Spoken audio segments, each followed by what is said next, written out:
Nancy Clark. And I'm Anne-Marie Wallace-Phillips. We're the Hospice and Grieving Coordinators for VO in Oxford.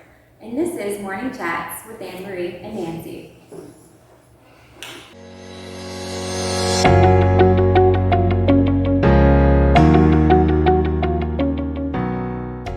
Today, Nancy and I would like to speak a little bit about children going back to school, especially children who are grieving, and touch a little bit on how COVID-19 has created too much chaos and uncertainty in their lives. Going back to school this year will certainly be an adjustment to children. Some children are going back to school in the classrooms, and others are going to be online. There's a lot of unknowns due to COVID-19. Children may not know who their teachers are. They may not know what classroom they're in. Also concerns about, how am I going to have a mask on all day? All this concerns can really throw chaos into a child's life. Additional challenges are for children who are grieving the death of a loved one. How a parent, a teacher, a caregiver, or friends can help depends on many factors, such as the age of the child, who was it in the child's life that died, how the person died, and when the person died. And as we know, grief is on many, many levels. School is a challenge to grieving children. I just want to dive into just a little bit about children and grieving. Further on in this series, Nancy and I are really going to dive into how we can support grieving children. We know through education and through research that children who are grieving worry about the 5 C's. They worry about who is going to care for them. Can you cure it? Can you catch it? Did I cause it? And how am I going to continue with the person not in my life? We're going to talk about that a little bit later in our series. We do want you to know, though, that children grieve a little bit differently than adults, and we call it puddle jumping.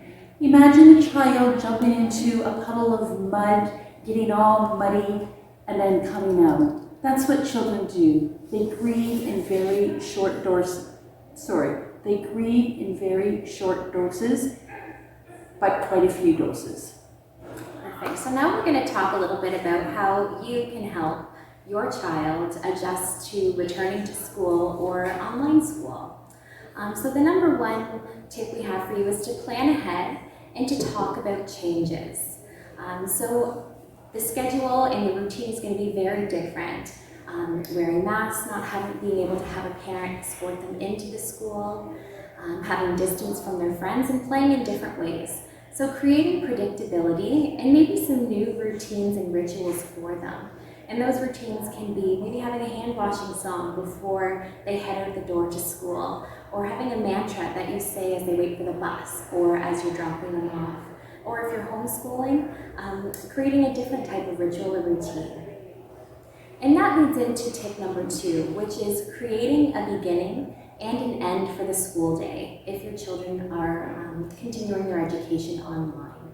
So having some type of ritual in the morning that triggers, this is how we start our school day, and then once the day is over, another ritual to complete that. Our third tip is to address the fear that children might have of being treated differently.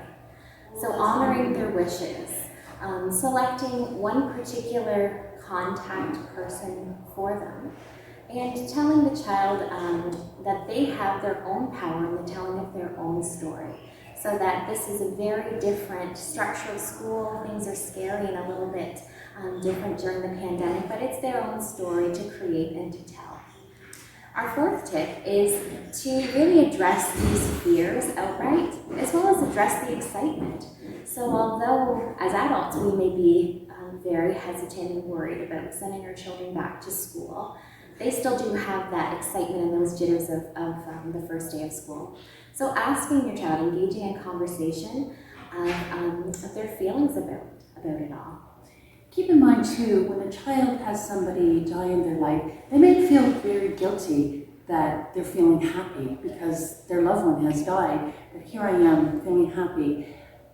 Advocate for your child and really tell them that it is okay, in fact it's normal, to feel happy when events happen that make them really happy. The next tip that we're going to talk to you about is make a safety plan with your child, for your child when they're having difficult days at school, especially when they're grieving. An example is work really closely with the teacher. Find out with the child, who can the child talk to when they're feeling particularly upset or when they have these grief bursts. One example, beautiful example that I read about is there was a grade 1 child who was grieving the death of her father. And the teacher set up a teepee at the back of the classroom and enabled the child to go into that teepee when she was having a grief burst so she could recompose and deal with her grief. Another one, which I find very helpful, is allow or find ways for a child to be able to check in with caregivers. Remember, one of the things that children really worry about when their loved one dies is who is going to care for me.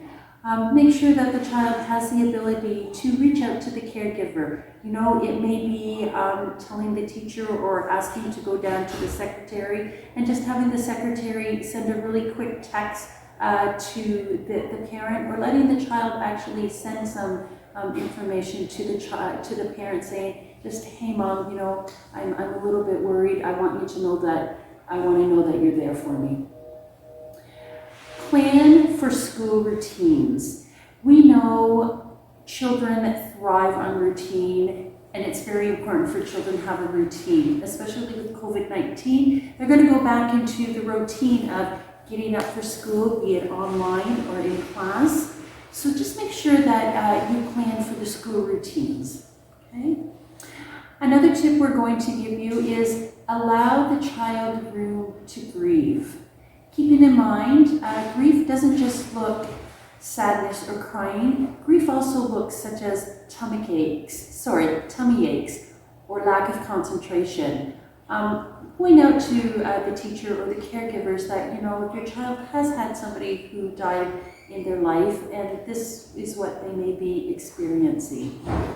And our last tip for teachers and parents and even children is try to be flexible with deadlines, especially if there's a project due or a test. Many times, as we know, and especially with children and adults, it's very difficult at times to concentrate when you've had somebody die, and then we're adding that extra layer of everybody is grieving because of COVID, because of the losses and the changes that COVID-19 has brought into our lives. So as Anne-Marie stated, we will be delving even deeper into a series about grieving children and how parents can support their grieving child and what grief looks like in children. For more information, email or contact us by phone or visit voinoxford.ca. Thank you. Bye for now.